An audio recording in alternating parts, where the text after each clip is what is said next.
Explicit content is found in this episode, so listener discretion is advised. Welcome back to the True Crime Fan Club podcast. I'm your host, Lainey. Money brings out the worst in many of us, even family members. As we've seen before, sons have even killed their parents for money. But rarely is a murder so meticulously planned out as the one we discussed this week. Okay, on to the show.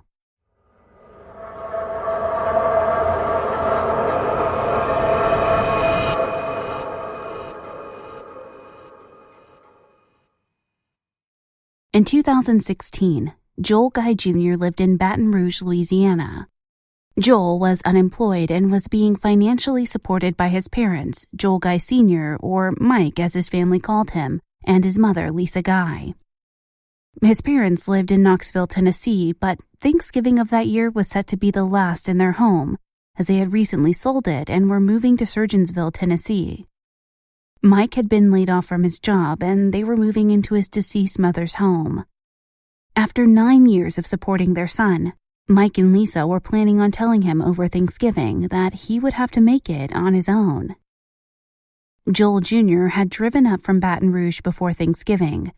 The family, including Joel's 3 adult sisters, celebrated Thanksgiving eating dinner and looking forward to Christmas in their new home. His sisters left, but Joel remained for the weekend. Mike and Lisa were seen on Friday when they took their boat to a relative's house. Joel Jr. returned to Baton Rouge on Sunday, November 27, 2016. On Monday, November 28th, Jacobs Engineering in Oak Ridge contacted the Knox County Sheriff's Department to report a welfare concern because Lisa had not shown up for work, nor has she called in. A patrol deputy drove by the house but did not observe anything suspicious from the road. Lisa's employer was not happy with this response, so someone called the Major Crimes Unit.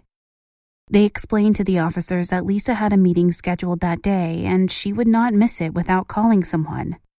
An officer looked in the windows, and he saw signs of a struggle. When the officers entered the home, they found a gruesome crime scene. There was blood spatter in many areas of the home, and the bodies of Mike and Lisa were found spread across many rooms of the home. Mike's severed hands were found on the floor of the bedroom. The torsos of Mike and Lisa were both found in plastic containers in one of the bathrooms. The torsos were in a solution of peroxide, bleach, acid, and rubbing alcohol, presumably in an attempt to melt the bodies. Most horrifically of all was the discovery of Lisa's head in a huge stock pot on the stove. Vast amounts of evidence were collected from the house, including 2 wallets that were on the kitchen table. The wallets belonged to Mike and Lisa. The chemicals used in the plastic containers were found with towels and trash bags. Most damning was a notebook in Joel Jr.'s room. The notebook contained written plans for murdering the older guys, and also had details about their finances and who would inherit. The written plan included: kill him with the knife, clean up the mess from him before she gets home. The next step was to kill her with a knife, then place her in the shower and turn on hot water and point at her to get rid of forensics. The instructions became even more detailed. Cut off his arm and plant flesh under her fingernails. Use sodium hydroxide to destroy his soft tissue and soften bones for transport. Baste once every hour to accelerate. The instructions then spell out how to clean the crime scene and to turn the heat up to 90 degrees Fahrenheit to speed up decomposition and melt fingerprints. The author of the notebook had explored options such as setting the house ablaze or flooding it to destroy forensic evidence. There was a note to send a text from her phone to me late Sunday to prove she was still alive. Other pages detailed the assets held by Mike and Lisa. One note said Lisa had $500,000, which would be all mine. There were also additional instructions such as flush chunks down the toilet, not garbage disposal. There were also instructions to bring a blender and a meat grinder. Mike had been stabbed 42 times, severing some of his ribs and puncturing his lungs, kidneys, and liver. His hands had been removed at the wrists, and his arms had been removed at the shoulders. His legs were removed at the hips, and one ankle had been removed at the joint. Mike had many defensive wounds which indicated he had fought for his life. Mike was hit so forcibly in the shoulder by a blunt force weapon that the weapon splintered off and a piece of it was found in his muscles. After he was murdered, he was undressed and his clothes were left lying on the floor. His blood-stained cigarettes were left on top. Lisa was stabbed 31 times, so ferociously that 9 of her ribs were severed. Her legs were removed at the knees and her arms were removed at the shoulders. Her clothing was also cut off. After she was dismembered, her head was severed and put in a large stock pot. The pot was filled with liquid and placed on the stove with the lid. The stove was turned on and the pot left simmering. Police arrested Joel Guy Jr. in Baton Rouge on November 29th. He was soon extradited to Tennessee to await arraignment. He was charged with 2 counts of first-degree murder, which later expanded to charges of theft and abuse of a corpse. Due to the caustic chemicals used on the remains, it was hard to definitively point to the time of death, but based on receipts and security footage, investigators believe Lisa was murdered between 12:18 p.m. and 3:35 p.m. on November 26th. Lisa had been to Walmart and purchased groceries, checking out at 12:18.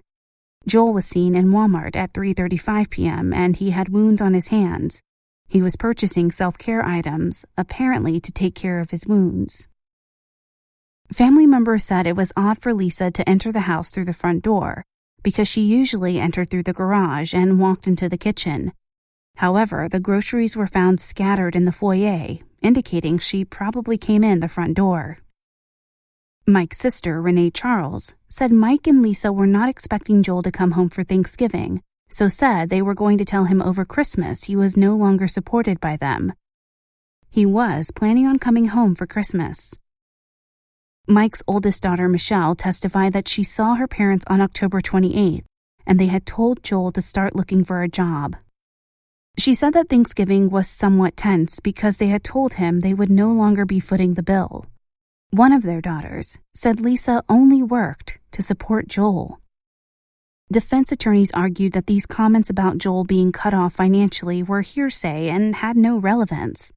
However, Judge Sword said some of them were relevant and pointed to motive. Lisa's supervisor said Lisa was planning on retiring on December 2nd, 2016, so her and Mike could move. She was looking forward to retirement. Lisa had talked to her boss about their issues with Joel and told her they were planning on cutting him off after retirement. This supervisor was the one who contacted the Knox County Sheriff's Department when Lisa did not arrive to work on November 28, 2016. She testified that when Lisa did not show up to work that morning, she began texting her and then resorted to making phone calls. She even called and texted Mike's phone. Around 9:30 a.m., she called the non-emergency Sheriff's Department line to report a welfare concern. As the audio of this phone call began playing during the trial, Joel began smiling and almost laughed. On Monday, November 28, 2016, at 9:38 a.m., with a GMT offset of negative 300 minutes. Agent ID extension is 203. Knoxville Police Communications Center. Yes, I have an employee that has not reported for work today, and highly unlike her. I've tried calling her home number, I've tried calling cell phone, and can't get a hold of her. What can we do about that? Can somebody go by and check on them? Yeah, do you know her address? I do. It is 11434 Golden View Lane. And what is your name, ma'am? My name is Jennifer Whited, Whited. And what company are you with? Jacobs Engineering. And what's a good callback for you guys? It is 865-216-6625. Okay, what's the employee's name? Lisa Guy, Guy. Her husband's name is Joel, Joel. Should he be there too? Does he live with her? Yes, he does. Okay.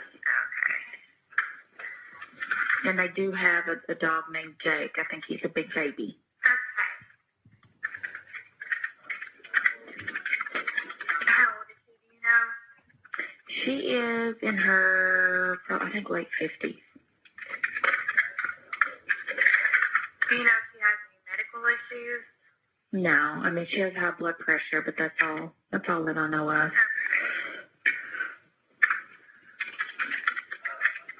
Yeah, I know that their house is for sale, and they are moving, and she is leaving our company, but that's supposed to be Friday, and this definitely isn't like her just not to show up.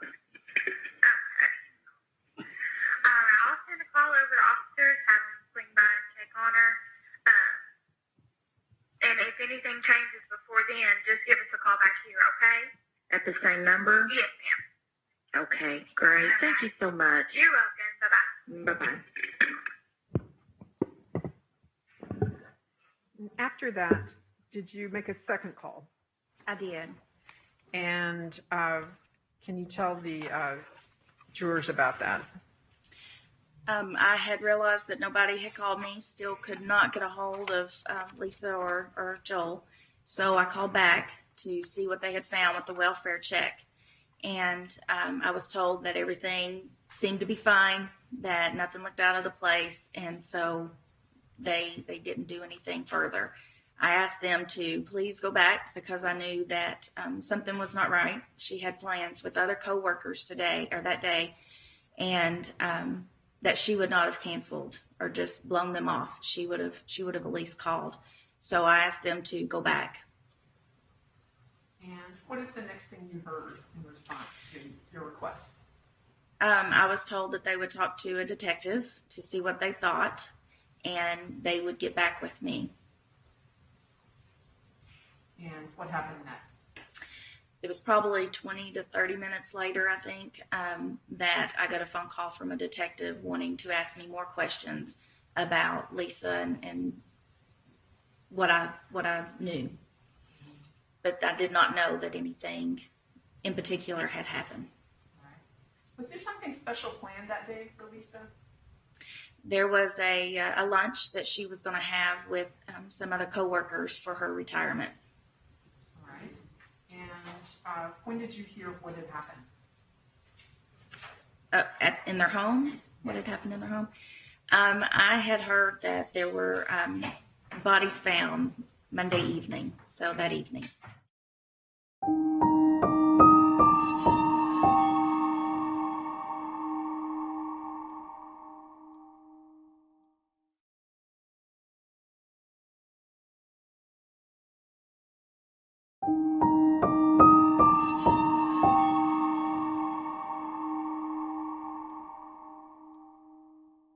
The first responding officer testified that he initially went to the home, knocked on the front door, rang the doorbell, and whistled for the dog.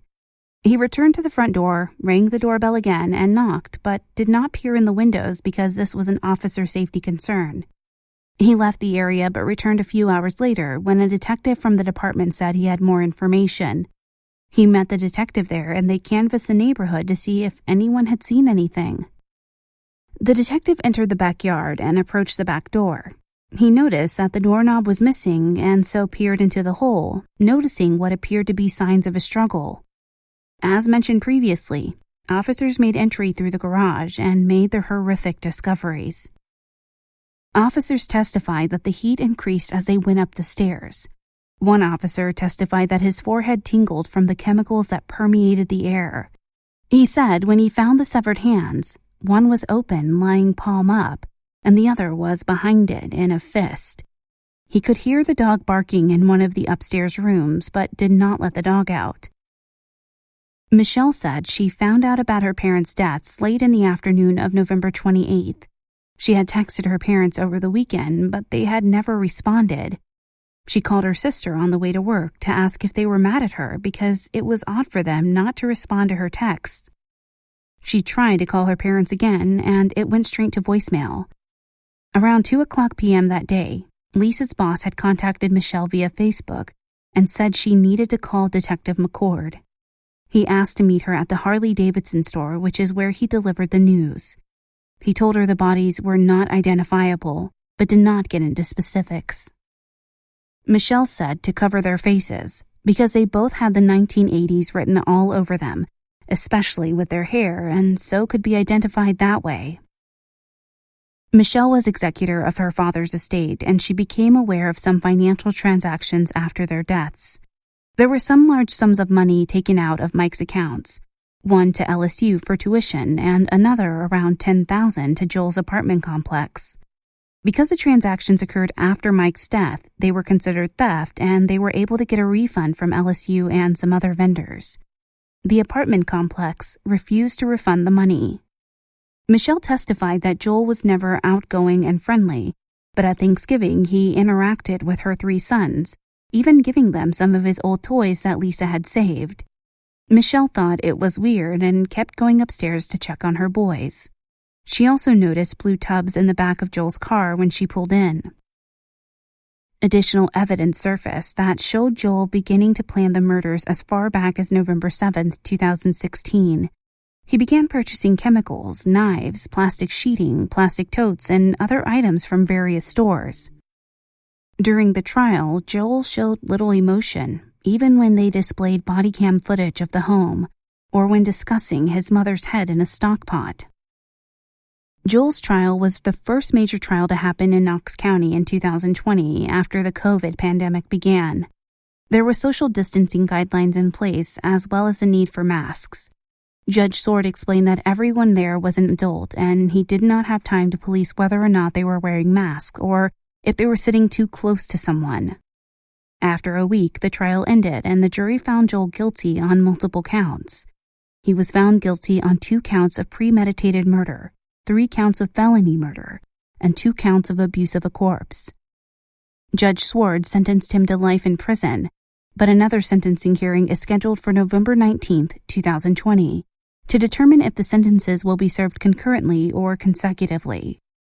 The Attorney General of Tennessee said she was recommending they be served consecutively, so life without the possibility of parole.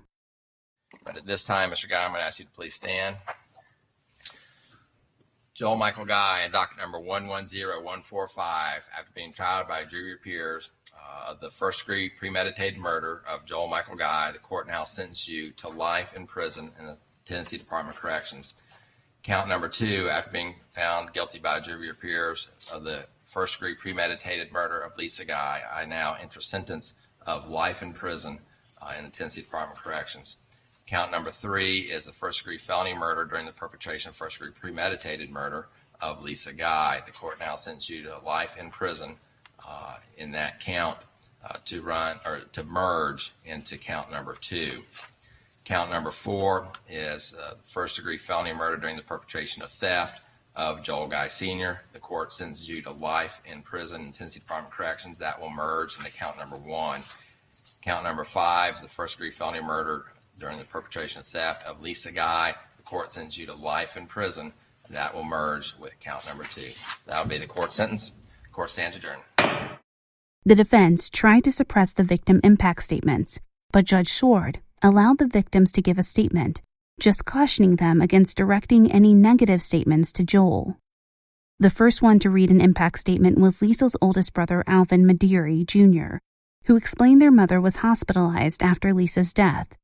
She passed away the day after Mike and Lisa's funeral, having truly died of a broken heart. She never left the hospital. The loss of her child was difficult for her. One that I hope I never have to endure, but to find out your daughter was murdered by your own grandchild was heartbreaking. During Alvin's statement, Joel seemed to ask for something, eventually being handed a small bottle of water. Mike's sister, Robin White, said Lisa was like her sister. She called the murders heartless and selfish. She said the night she heard about the murder, she knew who had done it. She said, "We did a lot together. I miss them. I'll never get that back. I'll never have my brother with me again. Justice has prevailed today. Thank you to everyone here today. Thank you, Your Honor." Shandy Spink, Mike's daughter, said she did not have a statement prepared and was just speaking from the heart. She apologized to the court officials and the jury that they had to see such horrific images. Then she said, "They were larger than life. They were so happy and such really good people. And they loved him. They loved him so much. They loved all of us, and for anyone to do what he did, I don't understand it." Angela, Michelle's twin, said her dad was her best friend. She went on, "And I'll never get to hear his laugh again or feel his incredible hugs. I'll never get to sit and banter with him and hear the same stories we've all heard over and over. But they're still just as hilarious because Dad was such a storyteller." Michelle said she considered all the people of the court heroes for all they had done. She said she would never be able to forgive Joel because he had taken childhood away from her children.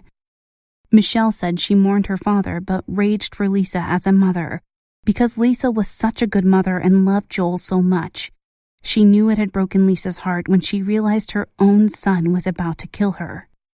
She said she wanted to be just like Lisa when she was growing up. Judge Sword told each of the family members he was sorry for their loss and explained as a human he was sympathetic. As a judge, he had to ignore the emotion to do his job effectively.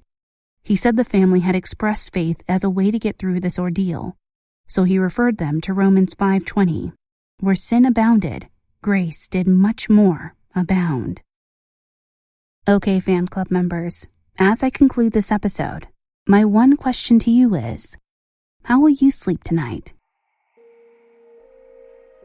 Thank you for listening. If you enjoyed this episode, please leave a positive review and rating on Apple Podcasts or your podcast player of choice. It really does help. You can find us on most social media channels, Twitter @TCFCPod, Facebook.com/TCFCPodcast, Instagram @TrueCrimeFanClubPod, and of course our website is TrueCrimeFanClub.com. If you have an episode request, send us an email, tcfcpod@gmail.com. This episode was researched and written by Suzy St. John, content editing by Brittney Martinez, produced by the best in the business, Nico We Talk of Dreams. Check him out on Twitter @WeTalkOfDreams or WeTalkOfDreams.com.